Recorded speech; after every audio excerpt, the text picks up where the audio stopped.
Parents say a Montgomery public school bus driver is putting their children in harm's way. They have video of the bus driver texting behind the wheel, yet the parents were unsuccessful in resolving the issue with the school district. WSFA 12 News launched its own investigation to determine exactly what was happening on this bus route. Jennifer Horton has this 12 News Defenders report.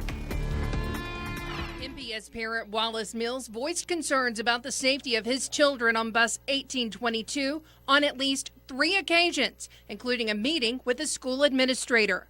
When he didn't get a response, Mills turned to the 12 News Defenders. I didn't know who else to call. Mills' children commented multiple times about their driver texting while driving their route home from school. Mills, skeptical of the allegations, asked them for proof. I was surprised because it's evident from the video that he is driving down the Troy Highway. This is video of the driver swiping through his cell phone. A closer look shows he's driving past a gas station on Troy Highway during one of the most high traffic times of the day. Mills' concerns escalated weeks later. He left my child on the curb without notifying any administrator, without notifying any parents. My child called me on a borrowed cell phone and said, "Hey, I got left. The bus driver wouldn't allow me to get on the bus." Mills picked up his child from Floyd Middle Magnet and met with an administrator that day. He was encouraged to lodge a complaint with the Transportation Division, which he did twice, and still hasn't received a call back. I'm concerned about the safety of my children. What more could you be concerned about? How much more concerned could you be? And I can't get anybody at the MPS Transportation Department to contact me. I told this person on my message, my voice message, about the texting and driving, that my child had been left on the curb, and I think those are pretty serious issues, and I wanted to talk to somebody about it, and I couldn't get anybody. WSFA 12 News launched its own investigation and observed bus 1822 from Floyd Middle Magnet to Carr Middle for multiple days. Our cameras captured the driver running a red light at Narrow Lane Road and Glen Groton and didn't even stop at this red light at Park Crossing and Ray Thornton Road. On at least 2 occasions, the bus cut behind a gas station at the busy intersection of Troy Highway and Taylor Road. Every day we monitored the bus, it was seen swerving multiple times. On one day, it even ventured into the center turn lane at Park Crossing Drive. I don't want this bus driver driving my child.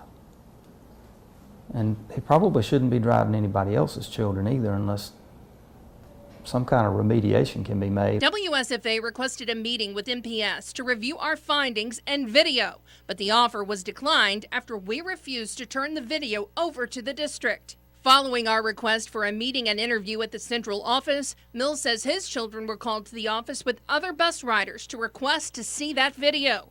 Mills then attempted to meet with the principal twice. To date, his attempts have been unsuccessful. On Friday, MPS issued a statement saying in part the district takes pride in its transportation safety records and drivers are trained to follow the laws and take responsibility of the welfare of the students on the buses above all else. It said MPS was informed of the texting incident shortly after it occurred. We addressed the issue and have monitored on-bus video, and it has not happened again. We are investigating the second reported event. To date, Mills still has not received a return call from MPS. According to the riders, this is the very first day the driver has not been on his route. Family members want some answers after their 6-year-old child left Fitzpatrick Elementary School yesterday afternoon during class without administrators or teachers noticing. The child ran home in a panic after a teacher threatened to give him to a monster if he misbehaved. Jennifer Horton has the details in this Defenders report. He was missing from 10 to 30 minutes before anybody knew. Rod Knight's mind has been reeling since his nephew Tyler showed up at home panicked, breathless, and terrified. He was beating the door like this. That's how hard he was hitting the door to get in. Knight attempted to calm Tyler down and promptly called Fitzpatrick Elementary to find out why he was home early. She said, "Huh? Hold on one second," and she put me on hold, and then that's when the principal came in, said, "Where's the child?" I said, "Here with me." Knight says the principal and the PE teacher pulled up within minutes. When the PE teacher got out the vehicle, he went into like a panic attack. Knight was concerned he was having a seizure and called 911. The teacher told Knight what happened in class. The PE teacher told me he was going to give him to a monster. who eats bad kids. He said that he was just using that tactic to get the classroom under control. Knight says the teacher even saw Tyler run away from the class. Never came to look for him, didn't get on his walkie-talkie, call the office. To fully gauge Tyler's fear, he ran through the school, an apartment complex, through another neighborhood, all around a mile to his house. With no shortage of speeding cars. Looking at the area that we're in, it's just by God's grace, a car didn't hit him, somebody snatched him up. How is it that he's at a school and they don't know he's gone? During our investigation, we looked over the playground in question and found an open gate in the back. If a 6-year-old can get off that campus that easily, it makes me wonder, can somebody get on that easily? Knight says the principal's been responsive and assured the family the situation's handled. But in his mind, it's far from over. There's many unanswered questions. Jennifer Horton, WSFA 12 News. And we can report that Tyler was moved to a new PE class. MPS tells WSFA 12 News it's investigating the incident. No word if additional safety measures will be added.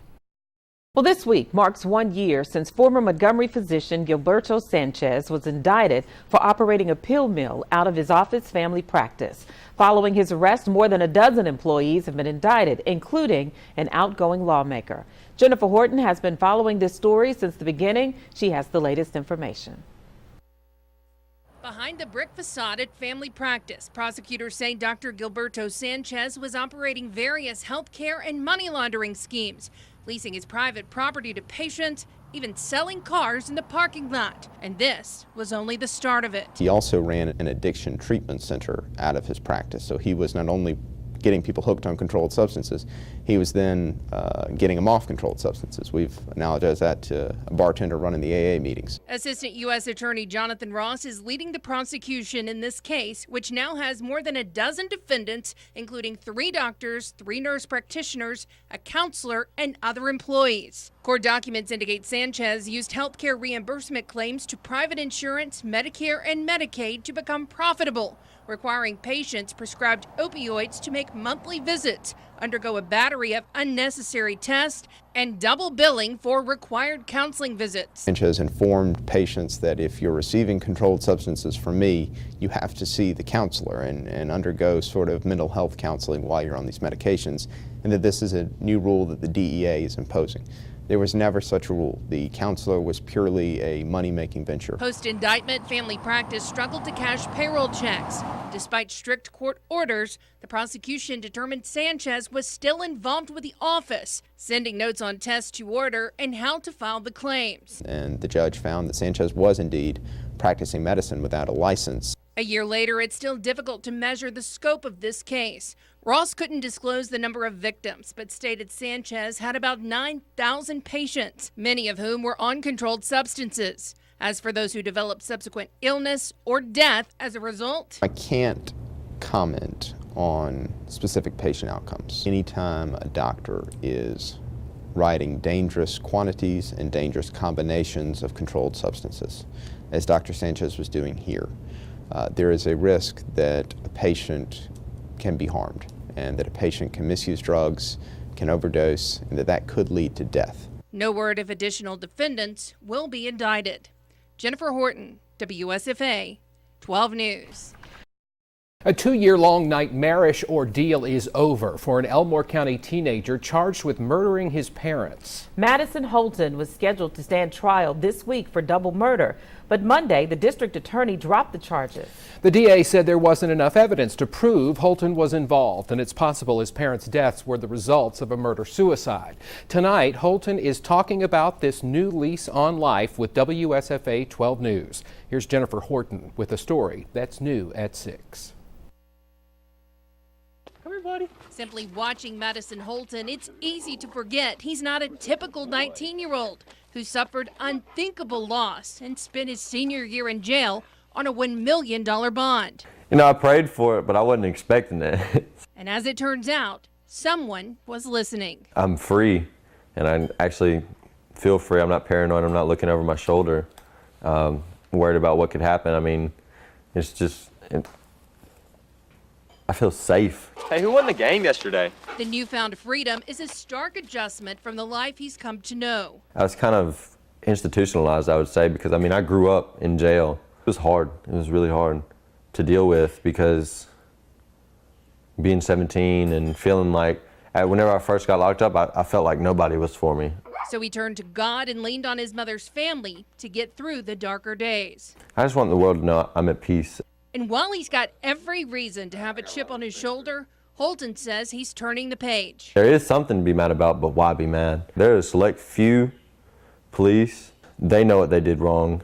Instead, he's making up for lost time, working to earn a high school diploma with his sights set on law school to be a light for those in crisis. I want to find that person who's going through the same thing that I went through, and I want to help them and defend them. A journey riddled with disappointment, heartbreak, and now hope, all thanks to an answered prayer.